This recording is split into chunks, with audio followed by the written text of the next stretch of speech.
Welcome to Healthcare Workflow Process Improvement, Facilitating Meetings for Implementation Decisions, Lecture A.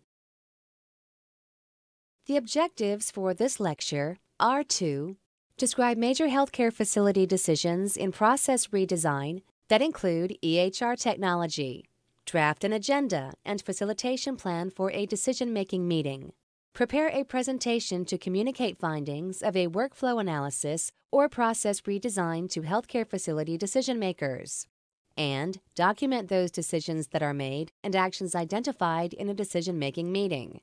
Critique a decision-making meeting agenda, facilitation plan or scenario to identify problems and how they could have been prevented. The overall goal of a decision-making meeting, of course, is to get a decision made. The objectives include outlining the decisions that need to be made, assuring that decision-makers have the necessary information for decision-making, and facilitating decision-making. Someone in this role should be able to lead the meeting participants through a discussion to making sure everyone understands how the new workflow might differ from the current processes. Identify which of the clinical workflow changes the clinic decision-makers want to implement. Prioritize these changes. Identify participant roles in the change implementation and outline next steps to move forward based on the decisions. The major decisions in EHR-related process redesign include things like which processes to automate or redesign, which redesign option to implement, EHR functionality requirements, how candidate systems measure up against requirements, and process change and system implementation plans. For large decisions like these, especially organizations implementing EHR systems for the first time, need help identifying key decision milestones and framing up the decisions to be made with all of the necessary information for decision-making, i.e., the options and pros and cons of each option. Many professional facilitators will agree with this quote. A single effective meeting will substantially change the capacity of a group to achieve desired outcomes.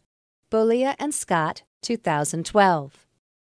To facilitate such a meeting requires good leadership, a well-planned strategy, the appropriately selected group processes, and a good understanding of the culture of meeting participants, and finally, the coordination of these 4 layers. When all of these come together, the meeting enables the group to face the reality of the current process, identify unused potential to improve, and commit to action or buy into the implementation plan. There is a lot of publicly available training on meeting planning and management skills. It is not our goal to replicate such training here, but we do point out managing effective meetings as an area of professional and skills development for those without prior experience and training. In this unit, we concentrate on major workflow process improvement decisions necessitating decision-making meetings and specific content for such meetings. In the healthcare field, the steps of making a decision may be remembered with the mnemonic BRAND, which includes benefits of the action, risks of the action, alternatives of the prospective action, nothing, that is, doing nothing at all, and decisions. Wikipedia, 2012.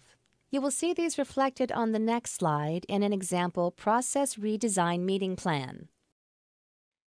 This example brand template can be used to summarize and present process redesign options during a decision-making meeting.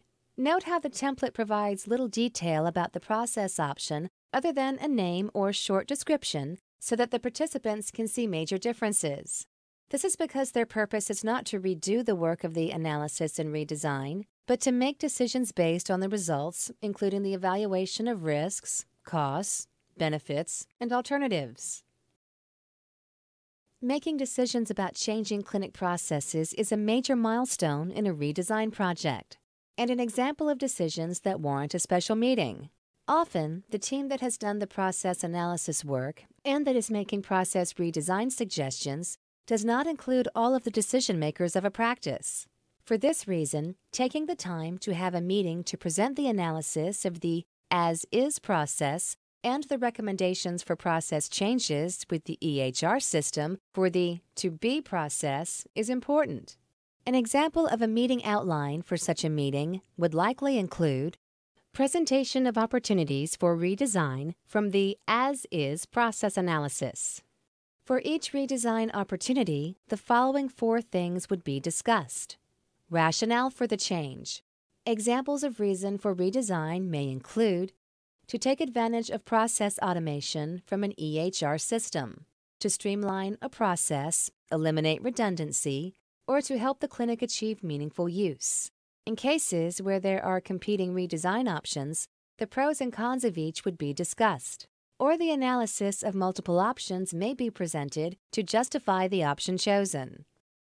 An assessment of the cost of making the change would be presented. The cost should be balanced by return on investment documented in the rationale for making the change. Lastly, a decision would be made on whether or not to move forward with the change, and if resources were limited, a priority for the change would be assigned. Synthesis or review of the approved changes and their priority. Next steps. For example, when will an implementation plan be ready for leadership to review? List of any loose ends or action items that need to be followed up on before the process changes can be started, such as quotes from a vendor, contracts, preparing data for migration to a new system, discussions with impacted data exchange partners, etc. The tactical purpose of a decision-making meeting is to tee up the key decisions along with the information necessary to make them for the decision-makers. The ultimate goal of the meeting is to obtain the decisions needed to move the project towards successful completion for the practice. Facilitation concerns itself with all the tasks needed to run a productive and impartial meeting. Facilitation serves the needs of any group meeting with a common purpose, whether it is making a decision, solving a problem, or simply exchanging ideas and information. The facilitator does not lead the group, nor try to distract or to entertain. The facilitator is there to make sure that everyone's voice is heard and that the goals for the meeting and project are met. As the decision-making facilitator, the role of the practice workflow and information management redesign specialist is to work with practice leadership to plan the agenda, attend to meeting logistics, provide decision-making materials in advance, conduct, maybe facilitate the meeting. During the meeting, present or provide for presentation of decision-making materials and gain agreement on next steps. Finally, the practice workflow and information management redesign specialist's role is to document the decisions in minutes or a meeting report and to initiate progress on the next steps. It is important for the facilitator to analyze the culture and the decision-making style currently in the healthcare setting. Discuss decision-making with practice leadership to determine current and/or preferred decision-making styles and incorporate this information into the meeting plans for decision-making. Group decision-making is a process which results in the selection of a course of action. Decision-making always results in a choice. There are multiple systems of group decision-making. These include consensus decision-making requires that a majority of the group approve a given course of action. If the minority opposes the course of action, consensus systems require that the proposed actions be modified to remove or modify those features where there is lack of agreement until the entire group agrees on the plan. Voting-based methods appropriate for this course include majority voting, which requires that more than 50% of the group members agree. This implies that some members of the team will not agree with the course of action, and plurality, where the largest block of the group decides, even if it is less than the majority, is not recommended for making the streamlining decisions and gaining buy-in of the team. A dictatorship is, of course, the state where one individual determines the course of action. The meeting facilitator, or if not facilitated, the person running the meeting, should be clear on the decision-making system that practice leadership intends to use. The meeting participants are to work within the established ground rules, review decision-making material in advance, notify the facilitator in advance if additional information is needed, provide reality checks, i.e., question options, rationale and assumptions used in cost-benefit analysis, participate in decision-making, participate actively in the meeting, complete action items, and follow up as needed. There are so many methods of developing group consensus through meeting management that there is actually an internet site for selecting the best fit for the meeting needs. For our purposes, it is sufficient to note the following key elements of success: involvement of key personnel who have thought through potential solutions, involvement of key personnel results in ownership of ideas, solutions, and develops commitment for implementation, immediate focus on changes which will make the greatest possible contribution to improvement and meaningful use, and initial implementation planning is begun in the next steps debriefing wrap-up session at the conclusion of the decision-making meeting. Similar to meeting management, there is a large amount of information available on facilitation and on developing facilitation skills. We will not cover this information here, but point it out as an area of professional and skills development for those without prior experience and training. This is an exercise to help you start building a toolbox of useful documents and aids for planning and conducting decision-making meetings in the healthcare setting. A patient check-in, registration, is shown in a process diagram on the following slide. Assume the practice leadership wishes to use consensus among the practice manager, senior nurse, 2 physician extenders, and the 2 practice partners as the decision-making style. The boxes, any color, represent steps in the as-is process. Red boxes represent those steps that will be eliminated with the EHR implementation, and yellow boxes represent process steps that will change with the EHR implementation. 2 process alternatives, one of which denotes a possible new process step, are noted in clouds on the diagram. Review the diagram, pause the slides, and create an agenda for a decision-making meeting to discuss the 2 alternative process options. Usually, a decision-making meeting would involve more than 1 process change to be prioritized or approved and more than 2 process alternatives. List decision-making materials needed to make decisions about this process.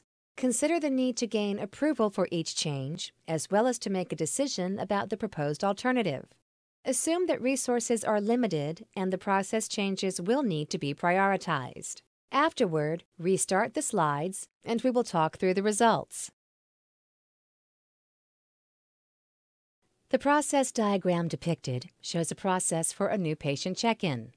The diagram format is a swim lane diagram. Shown are 2 horizontal lanes on the diagram. The top one represents process steps performed by the patient. The bottom lane contains process steps performed by the front office. All process steps are denoted by boxes, 9 in total shown on the diagram. The boxes, any color, represent steps in the as-is process. Red boxes represent those steps that will be eliminated with the EHR implementation. Yellow boxes represent process steps that will change with the EHR implementation. Green boxes denote process steps that will not change.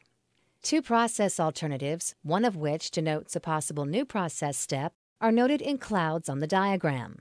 The first process step, green and performed by the patient, is arriving at the clinic. The second, also green and performed by the patient, is checking in at the front desk. The third and fourth process steps are yellow and performed by the patient and front office respectively. They are complete new patient forms and verify demographics and new patient forms. The cloud appearing to the left of the third and fourth process step suggests a process alternative of having the patient complete new patient forms before the visit. The fifth process step, green and the last performed by the patient, denotes the patient waiting until called to be seen. The sixth process step, green and performed by the front office, is the entry of the new patient form into the practice management system, or PMS. The seventh, eighth, and ninth steps are red and performed by the front office. They include printing a superbill, assemble new chart, and place chart in holder. A cloud to the top of these last process boxes states, "Will need to consider plan for notifying the medical assistant, registered nurse, that the patient has checked in and is ready to be seen." At the global level, you will want to include at least the following items in the agenda: introductions, reiteration of the goal of the decision-making meeting and expected meeting products, and review of documentation of process analysis and redesign. For this, you may have used the brand template. Summary and next steps. Two main decision-making materials are needed for the meeting. Brand matrix for proposed process changes. Since the number of decisions for the meeting is small, and the format used for the example process diagram is concise and clearly shows both as-is and to-be processes, i.e., the proposed changes, the process diagram could be provided with the brand matrix. In this case, less text description would be needed for each change listed. As an additional exercise, you may want to complete the brand matrix for the process diagram used in the example. Although you won't have real data upon which to base a cost-benefit analysis, you can indicate whether or not there is a cost or cost savings associated with the change. Meeting logistics are important. The practical arrangements will be arranged or managed by the facilitator. It is important to consider in detail the scheduling, the location and layout of the room, and assure that it is conducive to the meeting. For example, if there will be a presentation, is a projector and power for a computer available? Is the room large enough so that participants can see the presentation, making sure that necessary supplies will be available? For example, flip charts, tape to affix to the wall, markers, etc. Providing for refreshments or breaks so that people can have their own.